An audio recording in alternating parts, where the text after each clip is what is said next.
जय हिंद मित्रांनो. तर आज आपला प्रश्न आहे, पहिल्या पदाचा दुसऱ्या पदाशी जसा संबंध आहे तसाच तिसऱ्या पदाचा चौथ्या पदाशी संबंध आहे. तर 31 बरोबर 3 कसे आले? तर 4 होतात. तर 3 कसे आले? पण ते तसं नाहीये. 3 गुणिले 1 बरोबर 3.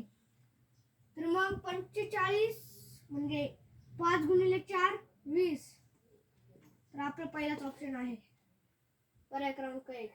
व्हिडिओ आवडला असेल तर नक्की लाईक करा, शेअर करा आणि सबस्क्राईब करा.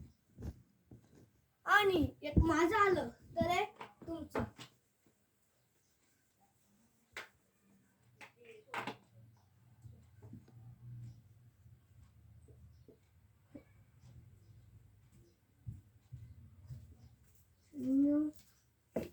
बरोबर तर 81 बरोबर काय? जे काही उत्तर असेल ते कमेंट मध्ये फेकून द्या. लाईक करा, सबस्क्राईब करा, शेअर करा.